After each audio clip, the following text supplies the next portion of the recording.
ଚତୁର୍ଥୀ।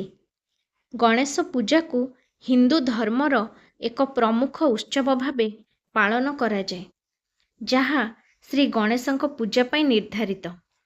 ଏହି ପର୍ବ ପ୍ରତିବର୍ଷ ଭାଦ୍ରବ ମାସର ଶୁକ୍ଳପକ୍ଷ ଚତୁର୍ଥୀ ତିଥିରେ ମନାଯାଏ ଓ ଏହାକୁ ଗଣେଶ ଚତୁର୍ଥୀ ବୋଲି କୁହାଯାଏ। ଗଣେଶଙ୍କୁ ବିଘ୍ନ ବିନାଶକ, ବୁଦ୍ଧି ଓ ବିଦ୍ୟାର ଦେବତା ବୋଲି ପୂଜିତ କରାଯାଏ।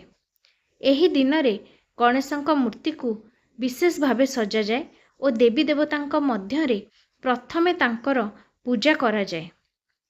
ଗଣେଶ ପୂଜାର ଦିନରେ ଲୋକେ ତାଙ୍କ ଘର, ମନ୍ଦିର ଓ ଅନ୍ୟାନ୍ୟ ସ୍ଥାନରେ ଗଣେଶଙ୍କ ବିଗ୍ରହ ପ୍ରତିଷ୍ଠା କରି ତାଙ୍କର ପୂଜା କରନ୍ତି। ପୂଜାରେ ତୁଳସୀ, ଦୁର୍ବା, ଫୁଲ, ତାମ୍ବୁଳ, ମୋଦକ, ଲଡ଼ୁ ଏବଂ ଅନ୍ୟାନ୍ୟ ମିଠା ଏବଂ ଫଳ ଦ୍ରବ୍ୟରେ ଶ୍ରୀ ଗଣେଶଙ୍କୁ ପ୍ରସାଦ ଦିଆଯାଏ। ଏହି ପୂଜା ସମାଜରେ ଏକତା, ସମ୍ମିଳନ ଓ ସାମ୍ପ୍ରଦାୟିକ ସମ୍ପର୍କ ବୃଦ୍ଧି କରେ। ଗାଁ ଓ ସହରରେ ଏହାକୁ ଅତି ଉତ୍ସାହ ଓ ଉଲ୍ଲାସର ସହିତ ପାଳନ କରାଯାଏ।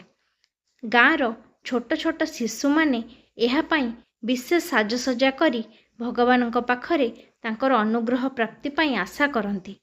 ସାହି ତଥା ଗାଁର ଲୋକମାନେ ଏକାଠି ହୋଇ ଗଣେଶ ପୂଜାର ସମସ୍ତ କାର୍ଯ୍ୟକ୍ରମ ଆୟୋଜନ କରନ୍ତି। ମହାରାଷ୍ଟ୍ରରେ ଗଣେଶ ପୂଜାକୁ ଗଣପତି ବିସର୍ଜନ ପର୍ଯ୍ୟନ୍ତ 10 ଦିନ ଧରି ଭକ୍ତି ଓ ଉତ୍ସାହରେ ପାଳନ କରାଯାଏ।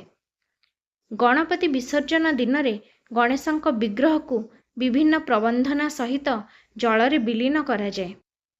ଏହାର ପଛରେ ରହିଛି ଏକ ଶାସ୍ତ୍ରୀୟ ମତ, ଯାହା ଏ ଲୋକମାନଙ୍କୁ ସମସ୍ତ ପ୍ରକାର ଅବିଧି, ଅସତ୍କାର୍ଯ୍ୟ ଓ ଦୁଃଖରୁ ମୁକ୍ତ କରି ସମୃଦ୍ଧି ଓ ଶୁଭ କାର୍ଯ୍ୟରେ ଅନୁକୂଳ ପରିବେଶ ସୃଷ୍ଟି କରିବାକୁ ଉଦ୍ଦିଷ୍ଟ।